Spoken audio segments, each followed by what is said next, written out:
Pernah manggil ya Jabbar pas lagi sakit hati? Makanya sering sakit hati. Jabbar itu panggilan untuk orang yang lagi sakit hati, habis dikecewain. Dikecewain oleh apa? Banyak lah, tergantung circle kehidupan kita ya. Ada yang circle-nya lebih ke main, berarti disakitin sama gengnya. Ada yang circle-nya lebih ke romantis-romantisan, disakitin oleh mantannya.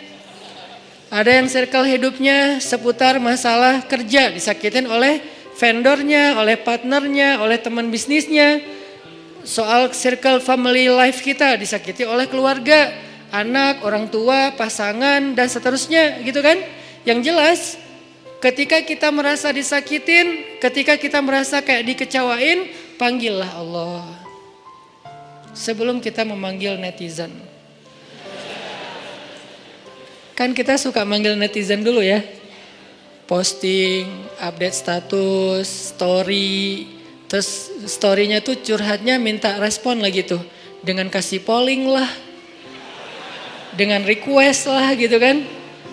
Baiknya gue putusin apa enggak ya, request gitu. Semuanya putusin, terus dia bingung. Gimana ya.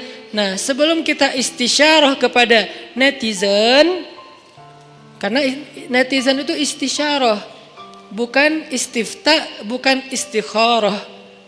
Yang paling tinggi itu kan derajatnya dari 3 level. Meminta pendapat, nomor 1 tuh istikharah, minta pendapat Allah.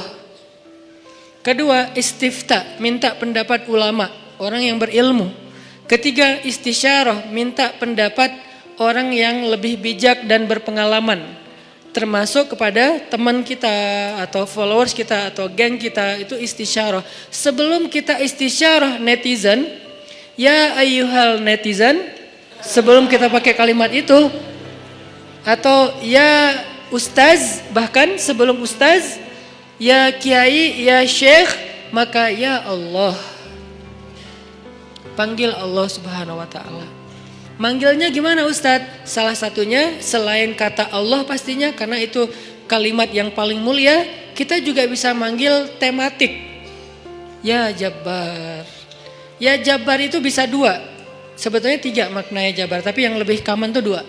1, dipanggil untuk masalah-masalah yang sifatnya bukan hanya besar, tapi kayak kekuatan.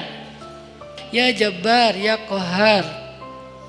Arti Jabbar dalam konteks itu yang perkasa, yang memaksa, ya Qahar, yang menaklukkan.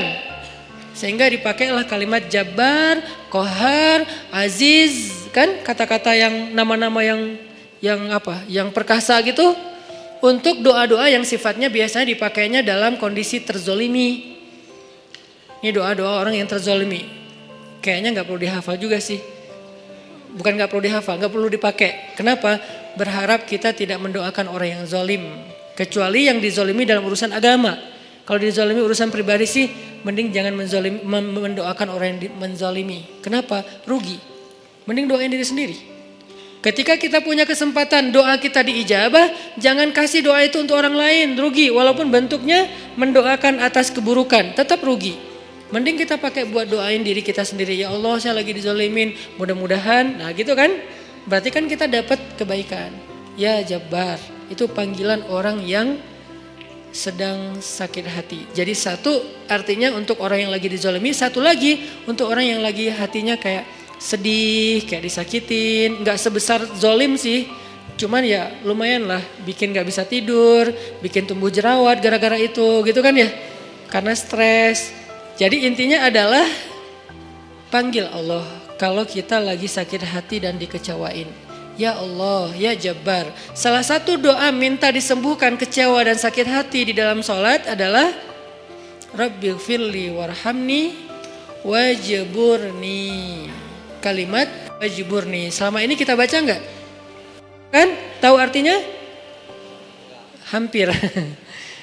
Apa arti wajburni? Bukan paksa aku dong Allah, enggak. Padahal arti Jabbar juga yang memaksa kepada kehendaknya.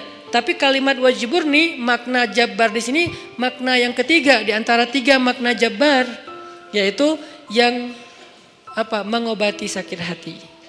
Jadi ketika kita berdoa, Rabbighfirli, warhamni, wajburni, warfa'ni, warzukni, wahdini, wa'afini. Banyak banget ya.